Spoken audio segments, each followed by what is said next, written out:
नमस्कार दोस्तों, मैं स्मित मिश्रा स्वागत करता हूं एक बार फिर से आप सभी का एमजेटी एजुकेशन में। क्या पाकिस्तान में ट्रंप को खजाना मिल गया है, जिसको लेकर के पाकिस्तान के इतना प्रो पाकिस्तान हो रहे थे, या फिर असीम मुनीर और शहबाज शरीफ जितना चाटकारिता कर रहे थे ट्रंप की, जिस चीज के लिए कि इनको पैसे मिल जाएं, और ट्रंप इसलिए सपोर्ट कर रहे थे जिससे इनको, क्योंकि इनपुट था कि यहाँ पर कुछ बड़ा मिलने वाला है। क्या वो चीजें मिल गई हैं? क्योंकि दोस्तों अब सुर्खियां बननी शुरू हो चुकी हैं कि पाकिस्तान में एक बड़ा रिजर्व मिल गया है ट्रंप को, और ट्रंप ने इसके लिए 1.3 बिलियन डॉलर, मतलब आप समझ रहे हो 1.3 अरब डॉलर इसको सैंक्शंस कर दिया है पाकिस्तान के लिए। मतलब इतना पैसा जाएगा पाकिस्तान की झोली में। बदले में क्या मिलेगा? बदले में उनकी सोने और तांबे की खानें मिलेंगी जो कि वहां पर पाई गई हैं। तो अब इस बात के लिए ऑफिशियली तरीके से अब अनाउंसमेंट हो गया है एग्जिम के थ्रू। इंपोर्ट एक्सपोर्ट बैंक जो होता है अमेरिका का, उसके थ्रू ये हुआ है, और इसमें काफ़ी भारी मात्रा में ट्रंप खर्चने जा रहे हैं, यानी ह्यूज इन्वेस्टमेंट होगा। अब इसको ऐसा मत समझना कि खाने मिल गई हैं तो जाएगा और यूएसए उसको ले आकर के तुरंत जाकर के बेच देगा, ऐसा नहीं होता है। अयस्क के फॉर्मेट में होते हैं। सोना तो चलो मान लो मुक्त अवस्था में पाया जाता है, लेकिन तांबा जो होता है, कॉपर जो होता है, इसके बहुत सारे अयस्क होते हैं। ये अयस्क के फॉर्मेट में होता है, यानी ओर के फॉर्मेट में होता है। तो इनको निकाला जाता है, फिर वहां से इनरिच किया जाता है, जैसे क्यूप्राइट होगा, कॉपर पायराइट होगा, मैलाकाइट होगा, इस रूप में पाया जाता है। फिर वहां से उसमें से कॉपर का सांद्रण किया जाता है। आपने भौतिक में पढ़ा होगा, भौतिक या रसायन में पढ़ा होगा हाई स्कूल इंटर में, ठीक है ना, एस्को का सांद्रण, ठीक है, शायद केमिस्ट्री में था।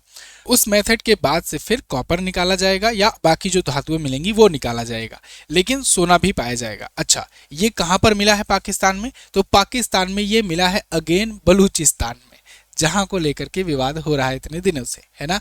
तो उस पर भी हम लोग बात करेंगे। आप मैप में देखोगे तो इंडिया के बगल में ये पाकिस्तान है, और पाकिस्तान में इधर वाला जो हिस्सा है ना, आधा से ज्यादा ये बलूचिस्तान में पड़ता है। आप इसको इस मैप से देख सकते हो। इसी बलूचिस्तान में यहाँ पर रेको दीक है। रेको दीक बिल्कुल यहाँ पर पड़ता है, इस जगह पर। इस रेको दीक में ये पाया गया है, रेको दीक में, ठीक है। तो रेको दीक जो खान है वो कहा जाता है कि दुनिया की सबसे बड़ी खानों में से एक है, जहां पर सोना और तांबा बड़ी मात्रा में पाए जाते हैं। तो इसको डिटेल में हम लोग डिकोड करेंगे। इसके लिए यूएस क्या प्लान बना रहा है, पाकिस्तान को किस प्रकार के रुपए देगा, किस प्रकार से पैसे देगा, सब हम लोग जानेंगे। लेकिन उससे पहले एक जरूरी बात, जनवरी महीने की ई बुक्स आ चुकी हैं। अगर आप किसी एग्जाम की तैयारी करते हो तो करंट अफेयर का रोल आप जानते हो बढ़ता ही जा रहा है। तो ऐसे में current affair with static GK आप ये ई बुक ले सकते हो। चैप्टर वाइज डिटेल कंटेंट होता है इसमें। इस ई बुक को लेने के बाद आपको कहीं से भी कुछ भी और एक्स्ट्रा पढ़ने की जरूरत नहीं पड़ेगी। जनवरी महीने से अगर क्वेश्चन बनेगा तो इस ई बुक से बनेगा। हिंदी और इंग्लिश दोनों लैंग्वेज में हमारी ई बुक आती है। ऐसे ही वार्षिकांक भी आई हुई है, लास्ट 6 मंथ की आई हुई है। ऐसे तमाम प्रकार की ई बुक्स आपको सब हमारे एमजेटी ऐप पर मिल जाएंगी। चैप्टर वाइज कंटेंट होता है, और इसके अलावा डिटेल उसमें टेबल चार्ट, मैप, ग्राफिक्स ये सब यूज किए गए रहते हैं। तो आपको मतलब पढ़ने में काफ़ी ज़्यादा अच्छा लगेगा। ये ई बुक फॉर्मेट में होती है तो तुरंत ही आप प्राप्त कर पाओगे व्हाट्सएप के थ्रू भी। यूपीआई की सर्विस भी हमने दे रखी है। डिस्क्रिप्शन में व्हाट्सएप का नंबर है, या फिर यहाँ पे देख सकते हो, यहाँ से आप व्हाट्सएप करके प्राप्त कर सकते हो जानकारियाँ, और यूपीआई के माध्यम से ई बुक तुरंत प्राप्त कर सकते हो। अगर आप एमजेटी ऐप से जाकर लेना चाहते हो तो एमजेटी ऐप से जाकर के डाउनलोड कर लो बेस्ट ई बुक सेक्शन में, ठीक है। अब आते हैं टॉपिक पर वापस। तो देखिए एक्चुअली में न्यूज क्या बना कि अमेरिका ने अभी ये बताया कि वो 1.3 बिलियन डॉलर का निवेश करना चाहता है पाकिस्तान के बलूचिस्तान वाले हिस्से में, खास करके उस रेको दीक में। ध्यान रहे, रेको द्वीप नहीं है, रेको दीक है वो जगह का नाम है, जहां पर खदानें हैं सोने की, और बताया जाता है कि दुनिया की सबसे बड़ी खदानों में से एक है। अब यहां से वो मिनरल्स निकालना चाहता है। मिनरल्स में वो कॉपर वही निकालेगा, कॉपर के एस्क वगैरह भी, सोना भी निकालेगा। इसके अलावा और भी हो सकता है रेयर अर्थ मिनरल भी वहां पर मिल जाए, जिसको लेकर के पूरी दुनिया लगी पड़ी हुई है। अब इसके लिए अमेरिका ने प्रोजेक्ट वाल्ट चलाया हुआ है। प्रोजेक्ट वाल्ट के तहत ही ये हिस्सा है। देखो वाल्ट मतलब क्या होता है? वाल्ट मतलब तिजोरी होती है ना। तो अब अमेरिका चाह रहा है कि अपनी एक तिजोरी बनाए और उस तिजोरी में खजाना रखे। तिजोरी में ही तो खजाना रखा जाता है। कौन सा खजाना रखे? वर्तमान का खजाना, या कहें आने वाले भविष्य का खजाना। भविष्य का खजाना सिर्फ सोना चांदी नहीं है, भविष्य का खजाना है रेयर अर्थ मिनरल्स। भाई मिनरल, अर्थ मिनरल तो ये भी है, सोना भी चांदी, लेकिन रेयर अर्थ मिनरल वो जो बहुत ही दुर्लभ मात्रा में पाई जाए, दुर्लभ मृदा धातुएं। तो ऐसी धातुएं जो दुर्लभ मात्रा में पाई जा रही हैं वो सिर्फ अमेरिका के खजानों में होंगी, अमेरिका के वाल्ट में होंगी, और उन्हीं रेयर अर्थ मिनरल से आजकल सेमीकंडक्टर, एआई चिप्स और भी बहुत सारी टेक्नोलॉजीज बनने में काम आती है। तो इसी वजह से चाइना दुनिया में तेजी से आगे बढ़ता जा रहा है। रेयर अर्थ मिनरल्स पर इकलौता एक तरफा मोनोपोली है उसकी। अब अमेरिका चाहता है अपने यहाँ भी रेयर अर्थ मिनरल का रिजर्व बनाए, इसके लिए प्रोजेक्ट वॉल्ट शुरू किया है। अब इस प्रोजेक्ट वॉल्ट में $10 बिलियन खर्च किए जाने हैं। इस $10 बिलियन का खर्च कैसा होगा? लोन दे दे करके खर्च, मतलब जिन देशों के पास है, जो गरीब देश हैं, जो अपना रेयर अर्थ मिनरल नहीं निकाल पा रहे हैं, उन गरीब देशों को लोन दो, उनके बदले में उनका रेयर अर्थ पर कब्जा कर लो। ठीक वैसे ही नहीं लग रहा आपको जैसे ही चाइना का डेप्ट ट्रैप कहा जाता है? चाइना भी तो ऐसे करता है, डेप्ट देता है, उधार देता है, फिर उधार का परसेंटेज, इंटरेस्ट इतना ज़्यादा रहता है कि वो उधार चुका नहीं पाता है कंट्री, फिर बाद में उसके संसाधनों पर कब्जा चाइना कर लेता है। तो चाइना ये चीज़ बहुत पहले से कर रहा था, अब अमेरिका ने भी शुरुआत कर दी है। अमेरिका थोड़ा सा ऑफिशियल तरीके से चोरी करता है ना। तो अमेरिका ने प्रोजेक्ट वॉल्ट चला करके कहा है कि इसका $10 बिलियन का हम लोग ऋण देंगे, और वो इम्पोर्ट एक्सपोर्ट बैंक यानी एग्जिम बैंक के तहत देंगे। एग्जिम बैंक लगभग हर देशों के पास होता है, भारत का भी एग्जिम बैंक है। एग्जिम मतलब इम्पोर्ट एक्सपोर्ट बैंक इसे कहते हैं। इसके तहत देशों को इम्पोर्ट एक्सपोर्ट करने के बदले में कुछ ऋण दिए जाते हैं, ठीक है। तो इसमें से $10 बिलियन में से 1.3 ये पाकिस्तान में लगाएगा। अभी तक का केवल पाकिस्तान में ही लगाया है, किसी दूसरे देश में। इसके अलावा अभी तक किसी और देश में ये इन्वेस्टमेंट नहीं किया है। शुरुआत अभी पाकिस्तान से ही हुई है, क्योंकि अभी ताज़ा शुरू ही किया गया है। इस प्रोजेक्ट की घोषणा अभी ही हुई है, कुछ ही दिन पहले 2 फरवरी 2026 को इन्होंने घोषणा की है, मतलब अभी 5 से 7 दिन पहले की ही ये न्यूज़ है।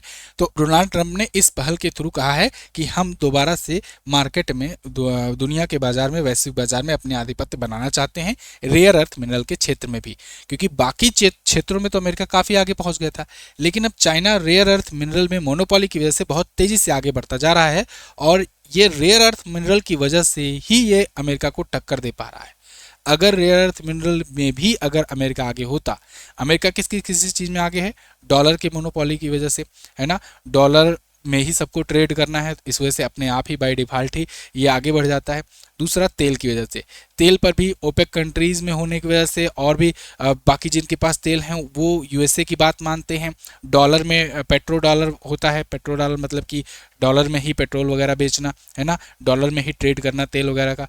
इन सब वजहों से अमेरिका अपने आप ही आगे बढ़ता चला जा रहा था। लेकिन अब दुनिया बदल रही है, जो पॉलिटिकल ऑर्डर बदल रहा है, सेमीकंडक्टर की तरफ और एआई की तरफ दुनिया झुक रही है, तेजी से उसकी तरफ बढ़ रही है। तो ऐसे में रेयर अर्थ मिनरल की आवश्यकता पड़ रही है, क्योंकि सेमीकंडक्टर चिप जो हैं वो रेयर अर्थ मिनरल से बन रहे हैं। अब ऐसे में चाइना तेजी से आगे बढ़ने लगा है, और चाइना इतना तेजी से बढ़ रहा है, इतनी स्पीड से बढ़ रहा है जितना अमेरिका भी नहीं बढ़ा था इतनी स्पीड से, है ना। तो इसलिए अब अमेरिका चाहता है कि अब भाई हमको भी कुछ करना पड़ेगा रेयर अर्थ मिनरल के लिए। अगर आपको ध्यान हो तो भारत सरकार ने भी इस बार के बजट में भी रेयर अर्थ कॉरिडोर बनाया है। मैंने आपको कई बार डेली करंट अफेयर वीडियो में बताया कि भारत का अगर मैप आप देखोगे तो भारत ने ओडिशा, आंध्र प्रदेश, इसके बाद तमिलनाडु और केरल, इन 4 राज्यों में रेयर अर्थ मिनरल कॉरिडोर की घोषणा की है कि इस बजट में कि अब रेयर अर्थ कॉरिडोर बनाएंगे, ठीक है ना। इसको आप याद रखना, पूछा जाएगा आपसे। खैर, इसके अलावा बाकी के पैसे कहाँ खर्च किए जाएंगे? तो बाकी के पैसे खर्च किए जाएंगे अमेरिका के ही 3 राज्यों में, पेंसिल्वेनिया, टेनेसी और न्यूयॉर्क में, जहां पर औद्योगिकरण को विस्तार मिलेगा। ऐसे रेयर अर्थ मिनरल का भाई उसको लाएंगे ऐस को, तो उसका इनरिचमेंट भी तो करना होगा, उससे धातुएं निकालनी भी तो होगी, उससे सेमीकंडक्टर चिप्स बनाने भी तो होंगे। तो वो इंडस्ट्रीज इन 3 राज्यों में लगाए जाएंगे, ठीक है। अब बात करते हैं कहाँ पर है वो लोकेशन जहाँ पर ये चीज़ें पाई जा रही हैं। तो ये रहा अपना प्यारा भारत, बगल में पाकिस्तान। पाकिस्तान में ही इस बलूचिस्तान वाले हिस्से में यहाँ पर है रेको दिक। रेको दिक जो है दुनिया की लार्जेस्ट खदानों में से, सोने की खदानों में से एक माना जाता है। यहाँ पर बताया जाता है कि 41.5 मिलियन ऑन्स सोना जो है ये हो सकता है।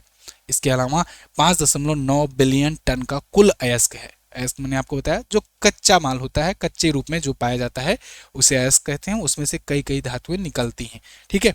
तो इसमें 0.41% तांबा है और फिर भारी मात्रा में सोना मौजूद है। भौगोलिक स्थिति मैंने आपको बताया। तो अब इसको यहाँ पर अमेरिका की नज़र आ गई। लेकिन रेको द्वीप पर पहले भी और भी देश आ चुके हैं वहाँ से निकालने के लिए, लेकिन वहाँ विवाद भी हुआ है। विवाद ये हुआ है, पाकिस्तान आप जानते हो उसकी कौम में गद्दारी है, गद्दारी करके भारत से भी अलग हुआ था, अभी भी गद्दारी ही करता है। वहाँ से बलूचिस्तान वालों के साथ गद्दारी कर रहा है। इस वजह से बलूचिस्तान वाले जो हैं ये पाकिस्तान से अलग होना चाहते हैं, अलग देश अपना बनाना चाहते हैं। तो इससे पहले 2011 से ही कानूनी संघर्ष यहाँ पर चल रहा है। यहाँ पर हुआ क्या था, एक टीसीसी नाम की कंपनी है, टीसीसी यानी थेस्तान कॉपर कंपनी। ये कंपनी जो है चिली और कनाडा की साझेदारी वाली कंपनियों का एक संयुक्त वेंचर बना था, और इस कंपनी ने पाकिस्तान के साथ डील की थी कि चलो हम वहां से अयस्क निकालेंगे। देखो, पाकिस्तान खुद क्यों नहीं निकाल सकता, क्योंकि पाकिस्तान के पास ना उतना इक्विपमेंट है, ना उस प्रकार की कोई कंपनी है जो खुद निकाल करके खुद उसको इन्वेस्ट कर सके। तो इसी वजह से पाकिस्तान भिखारी है, और जिस एरिया में है उस एरिया में जा करके निकालना पाकिस्तान के लिए और बड़ी मुसीबत। वहाँ बीएलए वाले जो हैं वो लगे रहते हैं पीछे, यहाँ दिखाई दिए तो मार्ग भगाएंगे। तो इसलिए पाकिस्तान डरता है खुद। अब पाकिस्तान अमेरिका के पास गया कि भाई तुम ही करो, क्योंकि चाइना वाले भी हाथ जोड़ करके निकल चुके हैं। चाइना वाले आज तक अपना सीपीईसी नहीं पूरा कर पाए, इसी बलूचिस्तान लिबरेशन आर्मी की वजह से। तो इसलिए अब पाकिस्तान जब इनसे किया था तो इनको भी उनके मन मुताबिक वहाँ पर जो घोषणा हुई थी, जो भी डील हुई थी, उसके मन मुताबिक अधिकार नहीं दिया खनन का, और इस वजह से विवाद वो अभी भी चल रहा है। खैर, अब इसको दे दिए हैं अमेरिका को। अब अमेरिका यहाँ पर आकर के निकालेगा, लेकिन फिर वही बात फंसेगी, अमेरिका कैसे निकालेगा यहाँ पर आकर, क्योंकि ऐसा नहीं है कि अमेरिका है तो सुपर पावर है तो वो मतलब कि कुछ भी कहीं पर भी जाकर कर सकता है। वियतनाम में हालत खराब हो गई, अफगानिस्तान में हालत खराब हो गई है ना, ईरान में भी हालत खराबी हो गई थी, इसीलिए कुछ एक्शन नहीं लिए, नहीं तो ट्रंप ले लिए होते जब उनको उधर से इनपुट आया कि भाई देखो ये आसान नहीं है, ये इश्क नहीं आसान, इतना समझ लीजिए, आग का दरिया, यहाँ आओगे जल जाओगे, है ना। तो वहाँ पर ईरान में इसीलिए कोई स्टेप नहीं उठाए, पीछे हट गए, बैठ फुट पे आ गए। तो इसीलिए ऐसा नहीं है कि बलूचिस्तान में आराम से जाएंगे, क्योंकि वो देखो कभी कभी ना जियोग्राफिकल फ़ायदा मिल जाता है, जो लोग वहाँ लोकल रहते हैं उनका। इतनी पहाड़ियां हैं, ऐसी जगहों पर हैं, ऐसी जगहों पर बंकर बना बना करके रखे रहते हैं कि जब यहाँ यूएस आर्मी जाएगी, ये प्रोफेशनल तरीके से लड़ेगी, वो लोग गोरिल्ला वार करेंगे, तो नुकसान सबसे ज़्यादा इन्हीं का होगा। और दूसरी बात, उनके पास कुछ है नहीं, तो उनका खोने का क्या कोई डर ही नहीं है, वो तो पैदा ही हुए हैं लड़ने के लिए, मरने के लिए, है ना। तो इसलिए जो है रेको द्वीप से निकालना यहाँ से मटेरियल, ये बड़ा टफ टास्क होगा यूएस का। देखते हैं आगे क्या होता है। वैसे ऐसी कई बार खबरें आ चुकी हैं कि पाकिस्तान में तेल का भी भंडार मिल चुका है कई बार, लेकिन वहाँ से वही बात कि तेल निकालेगा कौन। मिल तो रहा है, इनपुट तो आ रहे हैं कि यहाँ पर तेल का भंडार हो सकता है, यहाँ पर खजाने का भंडार हो सकता है, सोने का भंडार हो सकता है, लेकिन निकाले कौन, ये बड़ी दिक्कत आ रही है। वैसे वेनेजुएला के पास सबसे ज़्यादा ऑयल था और उस पर कब्जा यूएसए ने कर लिया है ऑलरेडी। अब देखते हैं यूएसए इन रेयर अर्थ मिनरल पर कब्जा कर पाता है कि नहीं। आप क्या सोचते हैं इस मामले पर, कमेंट करके ज़रूर बताइएगा। और हाँ, जाने से पहले एमजेटी ऐप पर हमारी सभी ई बुक्स अवेलेबल हैं, हमारे वीडियो कोर्स भी अवेलेबल हैं, कुछ एग्जाम के, चुनिंदा एग्जाम्स के, वो भी बहुत ही हाईएस्ट क्वालिटी कंटेंट के साथ, बहुत ही कम दाम में। आप जाकर के एक बार चेकआउट जरूर कीजिए। थैंक यू सो मच, मिलेंगे अगली क्लास में, अगली वीडियो में, तब तक के लिए नमस्कार, जय हिंद, वंदे मातरम।